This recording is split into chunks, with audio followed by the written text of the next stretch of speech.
duck them and not consider them, but they're taking them head on. In other news, President Trump will have an important meeting with the president of South Korea later this week. John Jessup has that story from our CBN News Bureau in Washington. John? That's right, Gordon. A key topic on the agenda for the two leaders, their concerns about North Korea's progress in building nuclear weapons and an arsenal of missiles to carry them. National security correspondent Eric Rosales reports on the upcoming discussion and what the Trump administration hopes to gain from it.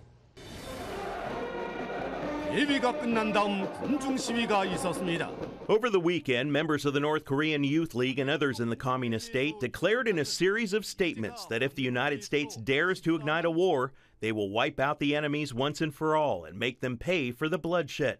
The demonstration came shortly before South Korean President Moon Jae-in's visit to the United States. President Moon has been a sharp critic of his neighbors to the north and its dictator Kim Jong-un. During a recent CBS News interview, the South Korean leader said the northern regime should quickly return everyone who's being detained. Even today, there are many Korean nationals and American citizens who are detained in North Korea. I also urge North Korea to return these people to their families. President Moon also said Pyongyang had a heavy responsibility in the death of American citizen Otto Warmbier. The 22-year-old college student spent 17 months in prison in North Korea, only to be released to the United States in a comatose state. Warmbier died just days after coming home. But in the same breath, the South Korean president says he hopes to draw North Korea into negotiations about its nuclear program by the end of the year. He also says that the United States should and could wait on any military action.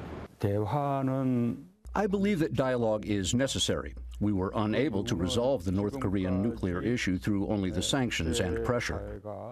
It is a very valid political position for a Korean politician to have, but it's also a stark break with the last two Korean presidents who have largely been in lockstep with the United States on holding a hard line against North Korea. Asia-Pacific security researcher Harry Kreischa says President Moon is the son of North Korean refugees and knows better than anyone about how families are still separated, an open wound for the Korean society. President Moon, a liberal who favors a softer approach to North Korea than his conservative predecessors, has said publicly that he would meet with the North Korean leader if circumstances are right. But Moon has challenged the United States, saying Seoul should reconsider its deployment of the advanced U.S. missile defense system, which is currently in South Korea. After having seen two of the, I believe it's total 6 missile launchers that are eventually meant to be installed in this missile defense system, he's hoping to see a more thorough environmental review on the last 4. It's unclear President Moon plans to remove the U.S. defense system altogether or just wants to slow its rollout. Meanwhile, with each passing day, North Korea continues to speed up its pursuit